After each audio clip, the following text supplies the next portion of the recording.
Good morning, students. Chapter 8 Frigate John.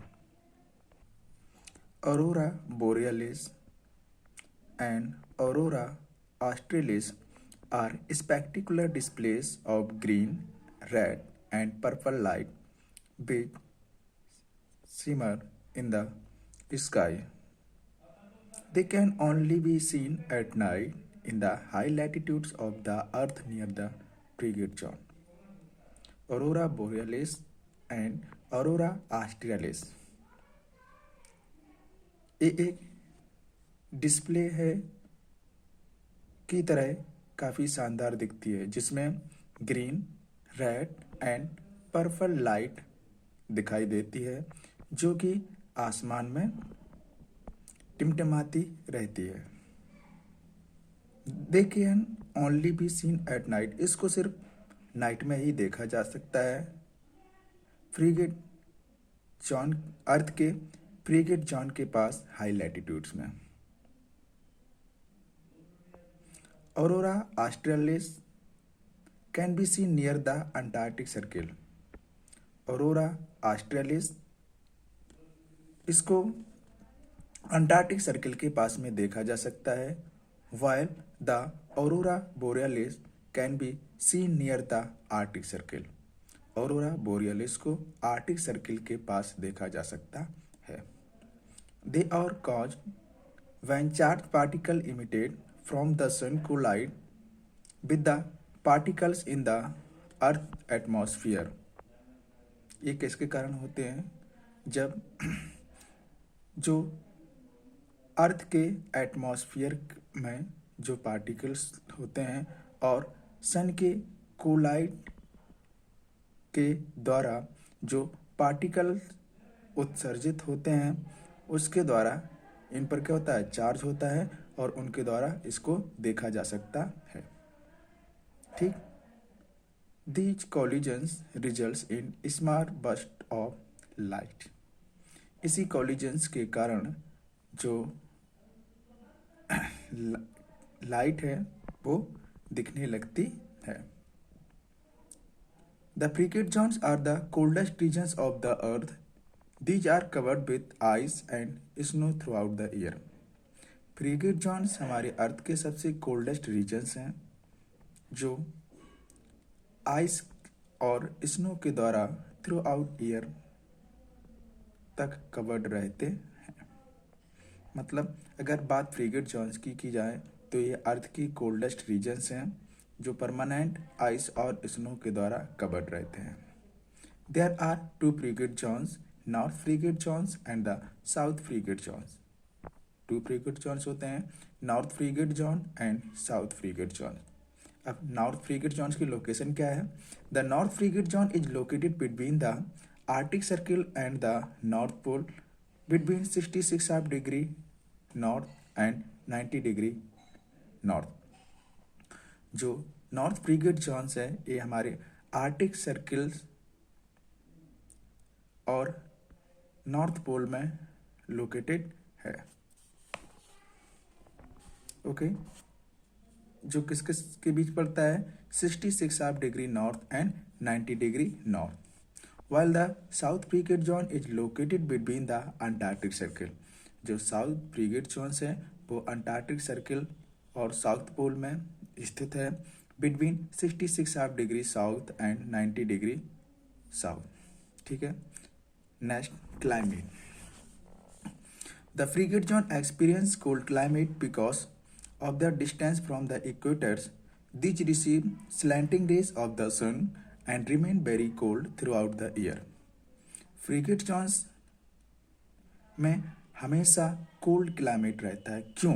क्योंकि ये equator से काफ़ी दूर होते हैं। मैंने आपको बताया था torrid zone, temperate zone and freight zone. जो सबसे हॉटेस्ट एरिया होता है वो टॉरेट जोन होता है। क्यों? क्योंकि ये इक्वेटर के नियरेस्ट होता है। और जो फ्रीगेट जोन है ये इक्वेटर लाइन से सबसे दूर होते हैं, इसलिए यहाँ पर जो सन की रेज पड़ती हैं वो कैसी पड़ती हैं? स्लैंटिंग पड़ती हैं और थ्रू आउट ईयर तक ये कैसे रहते हैं? कोल्ड रहते हैं। लिखा भी है इसमें, the receive slanting rays of the sun and remain very cold throughout the year. Precipitations is in the form of snow and water is mostly in a frozen state.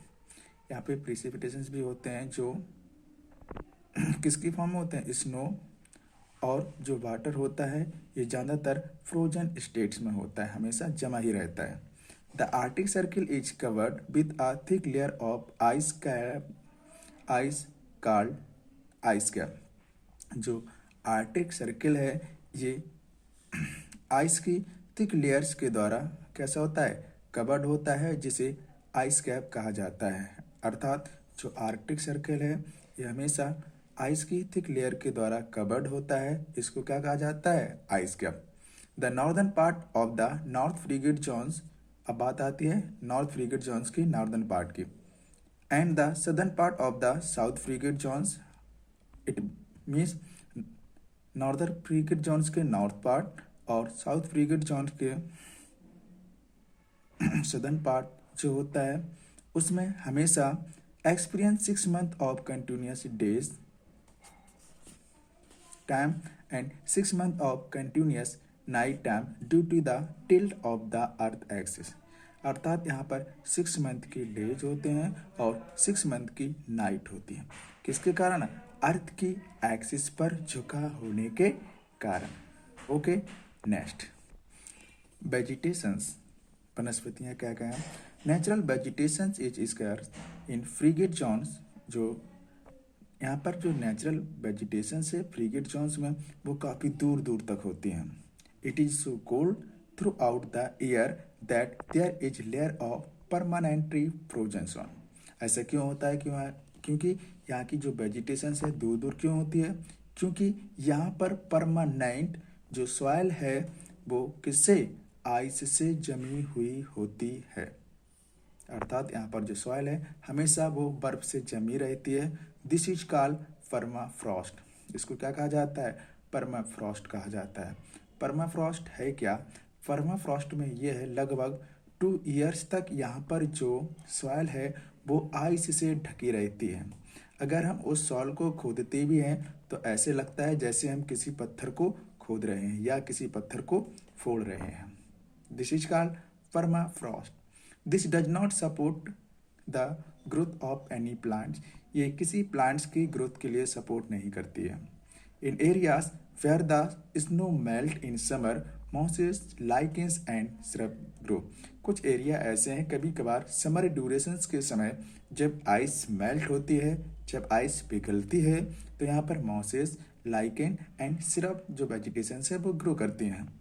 Trees however do not grow in this regions. Tree इस regions में grow नहीं करते हैं। The dwarf willow, one of the smallest woody plants, जो dwarf willow होता है ये सबसे छोटा वुडी प्लांट होता है, has adapted to the cold conditions, जो कोल्ड कंडीशंस के अडॉप्टेड होता है। अर्थात ये कोल्ड कंडीशंस में ही अडेप्ट कर सकता है। It is an important food for the big grazing animals. ठीक, जो बिग ग्रेजिंग एनिमल्स है ये उनके लिए सबसे इम्पोर्टेंट फूड है, दैट लिव देयर, जो वहाँ पर रहते हैं। इन जनरल वे, सामान्य वे में, the land is not suitable for farming, जो लैंड है वो फार्मिंग के लिए सूटेबल नहीं है। In few areas vegetables are grown in summer, कुछ एरियाज ऐसे हैं जिसमें जो वेजिटेशन है वो समर में ग्राउंड की जाती है, that is dwarf willow. Okay, thank you.